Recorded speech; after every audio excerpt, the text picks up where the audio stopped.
pretende él al hacer el dibujo y entonces tornarse en garabato, si a él la sociedad siempre le decía que él era un garabato? ¿Comprende?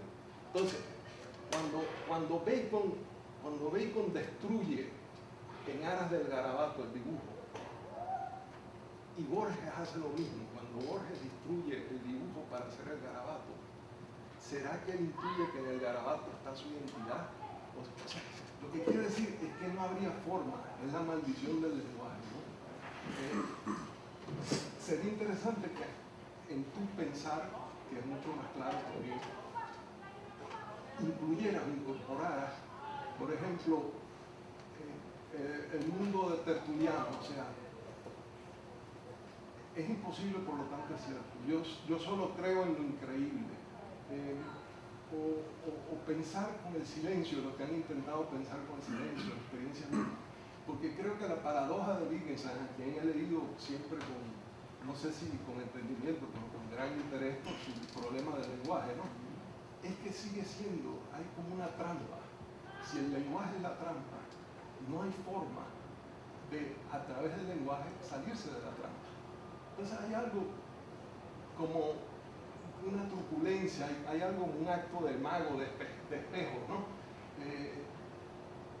No sé, habría que buscar un lenguaje de renuncia de otro tipo, ¿no? No sé, pero... Bueno, fíjate que un poco tomando ideas pues, que has planteado sueltas, ¿no? Lo que pasa con la idea de la inocencia, desde esta perspectiva, es que la inocencia no está antes, sino después de la experiencia. Este es el giro importante, ¿no? Es decir, porque nadie nace otra vez desde cero. Todo el mundo nace ya imbuido de algo. Entonces, el puñetazo que le da el puñetazo que le da Bacon al cuadro al que se refiere, es justamente, y muy manifiestamente en el ejemplo que das, es el ejemplo de estoy en la experiencia y quiero salir de ella, ¿no? Ese salir de ella es entrar a ese momento teórico, en el que lo que se está cuestionando es, pero ¿qué es en el fondo un retrato? O sea, ¿por qué la convención del retrato me hace pensar a mí que estoy viendo un ser humano? ¿De acuerdo? Le doy el puñetazo, lo vuelvo a garabato y entonces primer momento de esa situación es teórico. ¿De acuerdo? Este cuadro no es un retrato. ¿Qué es entonces? Entonces, ¿ahora qué es esto? Pregunta el niño, como dices tú muy bien. Pero es un niño que es niño después de adulto, que va a haber crecido. Entonces, ese primer momento se va a complementar con un segundo momento donde ese nuevo protocolo vaya asentándose y vaya tomando la posibilidad de ser él mismo una forma de representación alternativa. Y ahí entra Jacobo Borges. Y Jacobo Borges dice, ahora la visualidad que era extraña en Bacon, ¿verdad?, ya se ha hecho parte de nuestro acervo visual, ¿verdad? Y yo puedo representar acudiendo a ese lenguaje. Entonces, Borges de alguna manera está a caballo entre continuar la tradición de una nueva experiencia, de fundar, o fundar no porque lo funda Bacon, continuar un protocolo alternativo de la experiencia y a la vez proponer quizás alternativas a ese nuevo protocolo. Eso, digamos, tú pones ese ejemplo y yo pienso en un ejemplo equivalente en la música.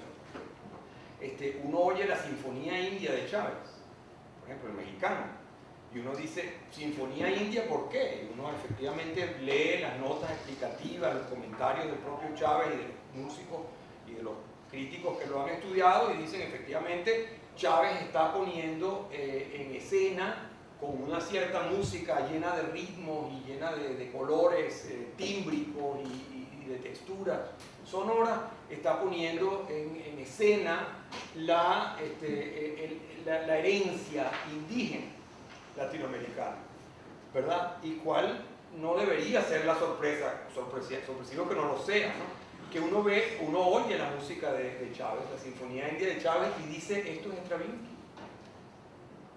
O sea que, ¿qué pasó allí? Otra vez, de alguna manera, el lenguaje que Stravinsky inventó como garabato, ¿verdad?, de alguna manera Chávez se lo apropia como una posibilidad representativa. Bueno, esas son las continuidades de los problemas culturales. Por un lado, ahí cómo se heredan, cómo pasan de unos a otros, ya es un problema un poco más complejo. Lo otro que tú dices, Y ahí, claro, las palabras también nos juegan una mala pasada. Tú dices que el lenguaje es una trampa. Y decir que el lenguaje es una trampa ya es una trampa. Porque de alguna manera establece un protocolo naturalizado de la experiencia que nos hace ver que el lenguaje es de esa forma. Fíjate que sería muy otra la experiencia si uno dijera que el lenguaje es una ventana. O como dice, fíjense en alguna parte, el lenguaje es una caja fuerte. Es decir, que tienes que tener una combinación para entrar. Digamos. Dependiendo de la metáfora que escojamos, efectivamente vemos. Entonces, las paradojas de los místicos, la famosa, es creíble porque es increíble, de Tertuliano, ¿no? Todas esas frases muestran efectivamente un impulso del lenguaje a querer salir de los protocolos naturalizados de la significación. ¿De acuerdo? Es decir, son el anti-Wittgenstein. Pero el anti-Wittgenstein oficial, porque si uno lee bien a Wittgenstein se da cuenta de que en su obra misma uno encuentra ese impulso. Y esto lo sabes tú mejor que yo, la única manera de salir del lenguaje es con el lenguaje. No hay forma de salir del lenguaje sin el lenguaje. El silencio ya no es lenguaje. ¿De acuerdo? O sea que como tú lo sabes bien, tu obra lo muestra, es insistiendo, como dice Lyotard, hasta hacerlo decir lo que no puede decir, ¿verdad? Que vamos a llegar a esa otra experiencia alternativa. Gina, ¿tú querías decir algo? Sí, bueno, voy a tratar de decirlo de manera organizada. Bueno, me parece, Luis Miguel, claro, yo conocía no es una versión, sino hay otro texto tuyo que circuló entre algunos estudiantes que tiene que ver sobre el artefacto cultural. Entonces, está publicado en el estudio. Okay. Entonces, al leer esto, recordé algunos pasajes de ese texto que está publicado. Y también, aunque no participé en esa oportunidad en el seminario que tú dictaste de protocolos alternativos de la experiencia, leí algunas cosas que tú escribiste en relación a ese curso. Entonces me parece que juntando un poco estos textos que apuntan, me parece, a una reflexión que tiene que ver básicamente sobre el sentido, aunque este texto que nos diste para leer y que estamos discutiendo hoy pareciera centrarse en una reflexión también acerca del lenguaje filosófico y paradójicamente como el lenguaje filosófico estaría más cerca del lenguaje de los niños o del garabato que del lenguaje ordenado y lógico. Entonces, en fin, a lo que quiero llegar es que me parece que el texto estaría planteando, para llegar un poco a lo que es la última parte del texto, a plantear a través de la categoría de protocolo, el protocolo naturalizado de la experiencia y el protocolo alternativo de la experiencia. Entonces, un poco también por las cosas que acabas de decir a propósito de la intervención de Octavio, obviamente no puedo no pensar, y sé porque lo hemos hablado, que en la base también de esta reflexión tuya están varios textos de Rancière. Sí, tanto el concepto de Rancière de malentendido como el concepto de desacuerdo parecieran estar funcionando aquí. Entonces, lo que acabas de plantear, es decir, un protocolo alternativo de la experiencia, es alternativo porque muestra un desacuerdo en relación a un protocolo de la experiencia que sea naturalizado a tal punto que sencillamente es invisible y no es cuestionado. Y pareciera que el arte y la literatura tienen la capacidad de poner en evidencia o en mostrar a través del uso de los lenguajes que eso que es natural o naturalizado puede ser de otra manera y puede tener, por lo tanto, un sentido que desestabiliza el uso mayor. Entonces, pensaba también en términos de categorías, así como el protocolo alternativo naturalizado o el desacuerdo versus el acuerdo, aunque es una oposición muy utilizada, muy citada, pero también la idea de lo arbóreo, lo rizomático, y cómo en todos los casos, Octavio acaba de hablar de Borges, y hasta qué punto el gesto de Borges es ruptural si tiene ese antecedente que de alguna manera ya establece una suerte de contranorma que al ser reproducida pierde su efectividad, bueno, revolucionaria, entre comillas. ¿Okay? Entonces, pensaba que quizás para que todo esto aterrice, sería bueno en lo que estamos haciendo poner algunos ejemplos tanto del arte como de la literatura contemporánea que puedan mostrar esa idea también de Lesiana de qué es una lengua menor. Si una lengua menor es una forma alternativa de utilizar el protocolo de la lengua. Y no solamente una manera de poner en escena a través de una representación cualquiera un sujeto que esté al margen, al borde, porque eso no es una forma de minorar lo que es la lengua, que es lo que garantiza esa minoración, sino sencillamente representar un sujeto que es menor en términos sociales. Entonces, no sé, quizás unos ejemplos podrían ayudar, creo yo, a la discusión. Bueno, sí. Eso es el resto del libro. Bueno, pero como sé que, por ejemplo... Digo, entiendo lo que señala y claro, que se ve un ejemplo, bueno, muy evidente para mí en el gran vidrio de Duchamp, por ejemplo. Esa es una pieza que me parece que contesta todas las nociones de lo que es la pintura, que es la pintura tradicional, de lo que es la representación, de lo que es lo humano, de lo que son los sentimientos. Le digo brevemente, pues el cuadro, no sé si lo tienen a la vista o lo tienen en la mente, el cuadro es la reproducción de una especie de máquina en la parte de abajo que está pintada sobre un vidrio, ¿verdad?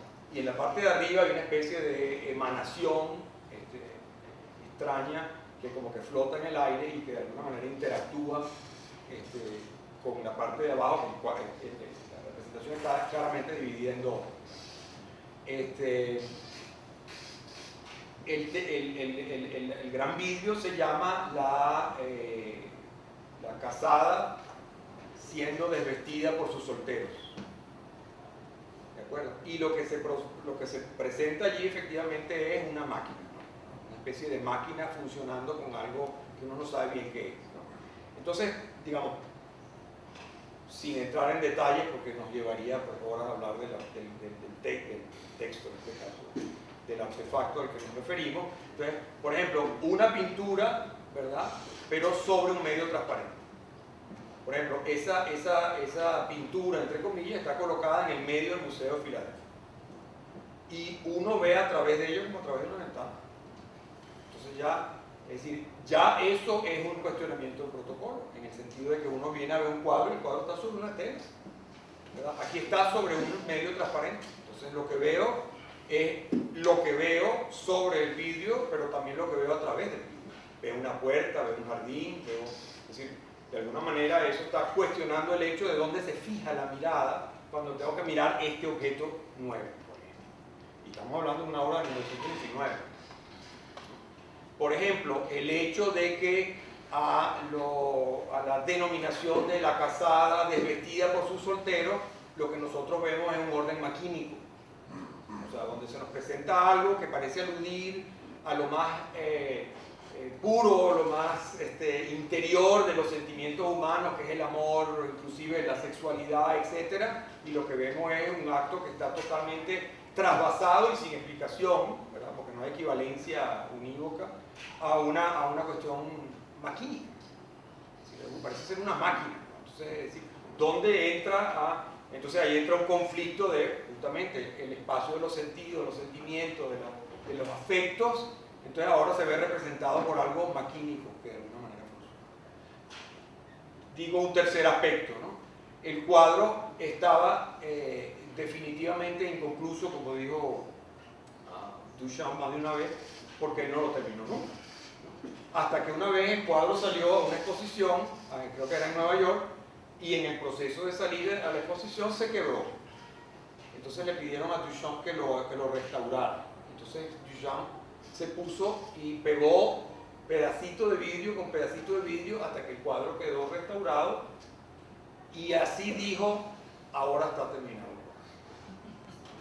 Entonces, digamos, lo que uno ve entonces es una ventana que es una ventana y que no es una ventana. Un cuadro que es un cuadro y que no es un cuadro. Una obra que está terminada y que no está terminada. Una obra completa que está rota, ¿verdad? Y la aparente representación de un sentimiento que está planteado en términos de máquina. Entonces, mi pregunta es, ¿qué hace uno frente a eso? Ese cuadro se convierte directamente, ese cuadro lo llamo por extensión, obviamente no es un cuadro, es un bicho, es un garabato, ¿no? Ese cuadro lo que hace es preguntarnos qué es esto, ¿de acuerdo?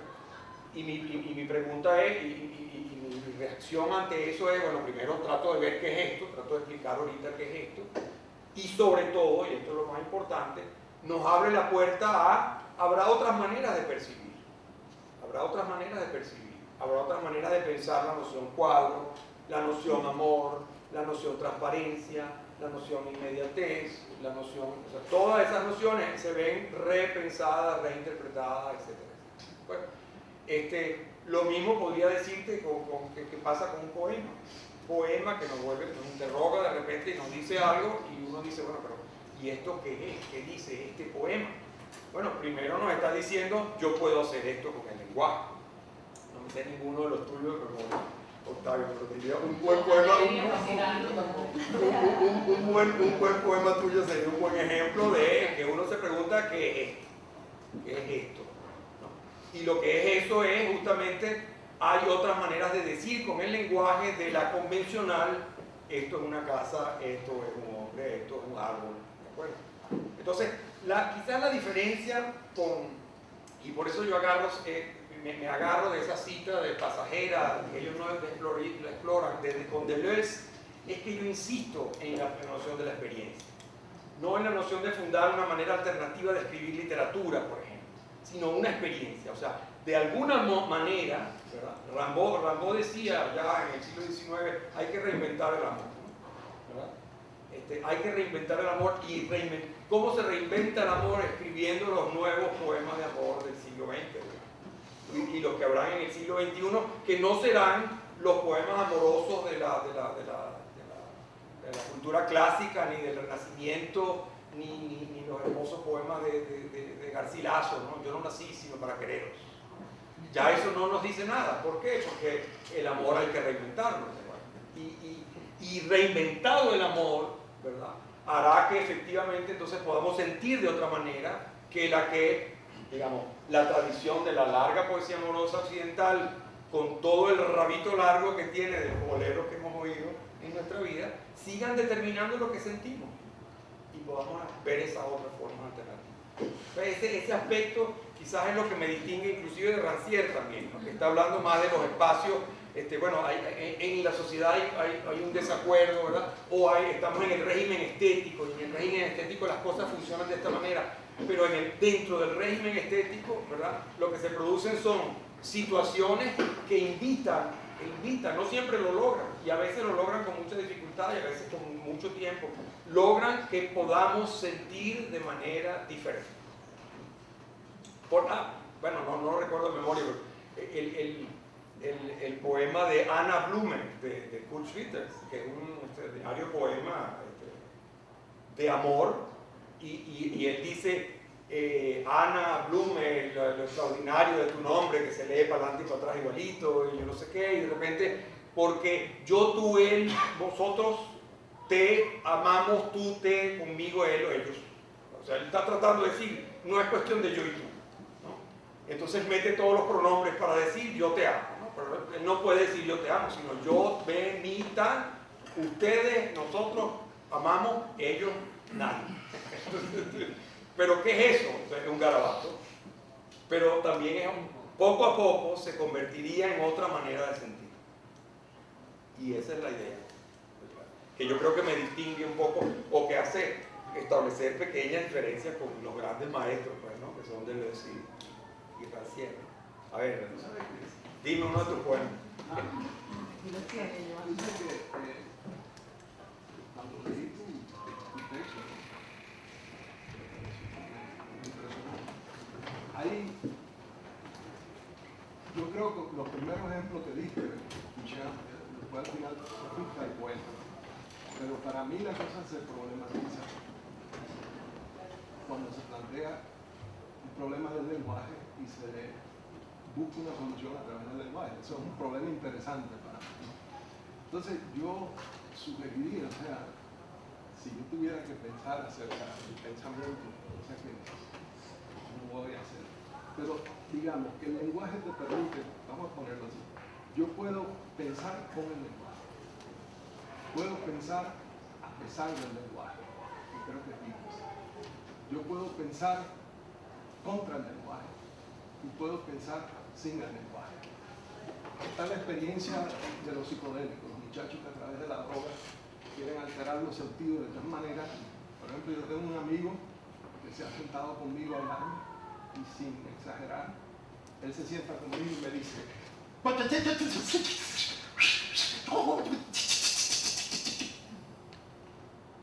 y él me mira y él siente que me ha hablado. Y yo le digo, no, tú tienes razón en eso. Estoy hablando en serio, no estoy... O sea, esa es una... Esa es una decirle que no, que estaba equivocado. Claro.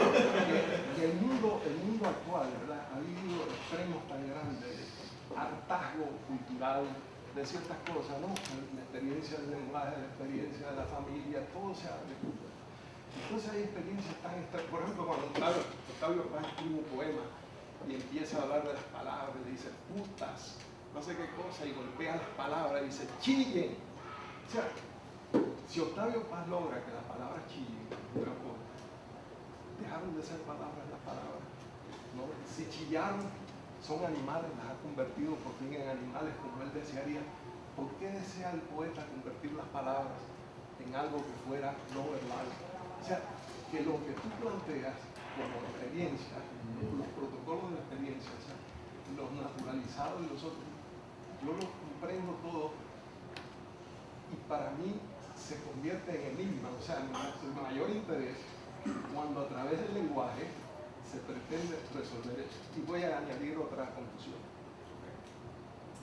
No hay poesía, o sea, la poesía o puede tratar de reflejar una nueva experiencia, cosa muy difícil, o puede reflejar de una manera nueva una experiencia como el amor, ¿verdad? Etc. ¿Qué hace el poeta entonces?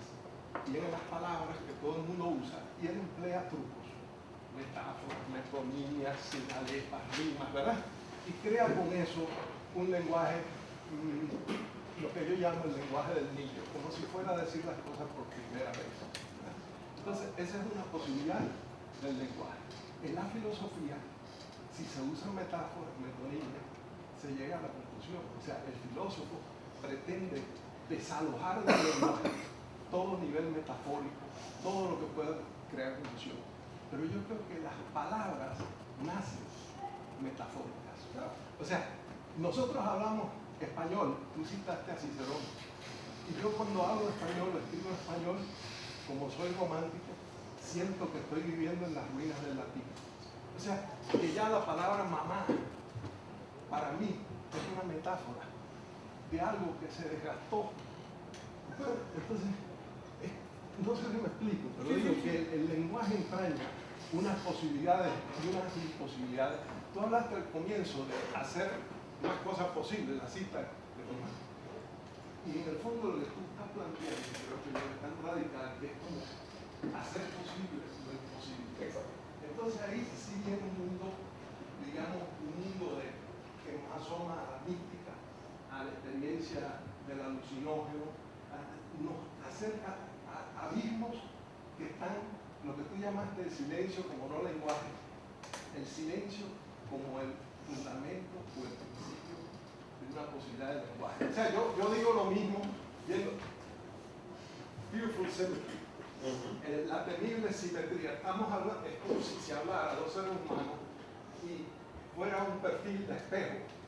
O sea, se habla lo mismo, pero los rostros aparecen volcados en diferentes... es el símbolo del equinoccio entre los... Papá y mamá, mis hermanos, soy el cuarto de mi casa, tengo 3 hermanas mayores, tenía 2 hermanos menores, un hermano y una hermana. Mi hermana pequeña lamentablemente falleció un momento difícil y duro en mi vida también. Tuve una educación muy normal, muy típica, digamos, de una familia. Tengo una hermana que es especial, mi hermana inmediatamente mayor que yo es especial. una persona muy, muy importante para mí también. Tuve una vida muy normal con mi papá y mi mamá, muy apegado a Venezuela. Fui marcado mucho por una abuela materna que tuve por muchos años. Mis abuelos paternos murieron cuando yo era relativamente joven, sí que mis abuelos maternos tuvieron un rol de abuelos hasta que los tuve, pero mi abuela materna fue muy importante en mi vida. Yo creo que es el 50% de lo que yo soy es mi abuela materna y el otro 50% es mi papá y mi mamá. Pero mi abuela jugó un rol determinante en mi vida, sin duda, una mujer muy culta, viuda, nunca se casó, se dedicó a criar a sus hijos, a dar una educación de excelencia, también muy católica, con mucha fe, muy firme, con la que compartí mucho tiempo. Y nunca, digamos, en mi vida solamente me dieron oportunidades, ¿sabes? Rumbié durísimo, disfruté mucho muchas cosas, siempre he tenido una vocación muy particular por el deporte, de distintos tipos, en particular jugué béisbol hasta la universidad, me gustaba jugar de todo, luego me dedicaba... ¿Nunca quisiste ser beisbolista? Sí quise en una época, todo el mundo que tiene alguna habilidad piensa que la tiene mejor que nosotros, pero no. Fui becado por una universidad americana, así que mi papá sí me enfrentó y me dijo, mira, por ahí como que no es la cosa. Pero no me enfrentó, mentira. Me razonó en un momento dado porque, bueno, uno sabe que el sistema americano, norteamericano en particular, las universidades y los deportes y lo que llaman la división NCAA 1 o NCAA 2, todo el mundo está practicando alguna actividad deportiva y al mismo tiempo está estudiando. Y está muy bien organizado. Entonces, yo tuve la oportunidad de jugar béisbol, no lo hice. Mi papá fallece también en ese proceso, entonces yo estaba ahí en tercer año de carrera, tenía 19 años. Y bueno, fue muy importante para mí y el béisbol siguió siendo parte de mi vida hasta que pude sacar el bate y hoy en día juego softball y me divierto de una manera distinta. ¿Tu papá era el presidente de las empresas? No, en mi familia mi abuelo no fue presidente de las empresas, mi papá tampoco fue presidente de las empresas, mi tío Juan Lorenzo, que es una persona muy importante en la vida de las empresas Polar, el hermano de mi papá, mi abuelo tuvo 2 hijos, mi tío murió relativamente joven, a los 35 años, siendo una persona llena de vida, con un talento excepcional, ingeniero químico en la Universidad de Princeton, con posgrado también en ingeniería, lleno de plenitud, un gran ser humano, un montón de gente extraordinaria, pero bueno, la vida tampoco fue presidente del grupo, mi padre también de la noche a la mañana. ¿Y cómo llegas tú? ¿Tú eres el primero de la familia que llega a la presidencia? Yo soy el primero que llega a la presidencia ejecutiva del grupo de mi familia, soy de tercera generación, somos una familia muy unida, todos digamos con profesiones, la grandísima mayoría. ¿Pero tú lo pediste? No, mira, eso no funciona así, eso no es así. Yo tenía mi vida, yo por eso digo, a mí me educaron normal y corriente, nunca estuvo en mi horizonte, y lo digo abiertamente, veía a Polar y el trabajo de mi papá como algo muy importante porque es un negocio familiar. Y veía la rutina de mi papá y lo que él hacía en su vida como algo que admirar, un hombre muy disciplinado, muy correcto, pero así como él, eran todos sus colaboradores y compañeros que en su momento, digamos, les tocaba. ¿Cómo empezaste en la empresa? Yo empecé en la empresa, yo sí tenía algo, que mi papá era una persona, él era psiquiatra, médico psiquiatra, ejerció su profesión hasta que su hermano muere. Mi abuelo le dice, mira, tú eres mi otro hijo. En ese momento, en esa Venezuela, pues, ya desde el principio de los años 60, pues, mi abuelo era un hombre ya mayor, tuvo que retomar la empresa, mi papá estaba haciendo su psiquiatría, ya casado, y bueno, le dice a mi abuelo, bueno, sí, me voy a ocupar de esto dentro de mis posibilidades, ¿no? Deja la medicina, se reúne con un grupo de mujeres y hombres extraordinarios, y crea, digamos, evidentemente una condición para empresas por muy particular, tiene un crecimiento muy importante en los años 70 y en los años 80, hasta la mitad de los años 80, que fue la era que le tocó desde la junta directiva, conjuntamente con un grupo de mujeres y hombres, llevar a cabo su función. Mi papá tenía algo que era que nosotros no teníamos derecho a tener un verano prolongado, como se dice, de que saliéramos del colegio y luego como que pasar 3 meses un poco haciendo deporte y tal, no. Entonces yo hasta los 13 años sí tuve la oportunidad de volver mucho a recorrer Venezuela en carro y yo le di muchas vueltas a todos los pueblos, caseríos, primeras y segundas ciudades de Venezuela en carro. Desde que tengo uso de conciencia, nuestras vacaciones eran aquí en Venezuela, hasta que más o menos tenía, yo diría que 15, 16 años, que cuando muere mi abuela de entonces, el único hijo, cuando muere mi abuela materna, no le gustaba dejarla, así que navidades, vacaciones, todo era aquí, o en Mérida, o en el Páramo, o en los llanos, o en la playa, o en la costa. Teníamos una casa, y tenemos una casa pues, de playa en una isla del Caribe que se llama Barbados, donde íbamos de vez en cuando, pero lo más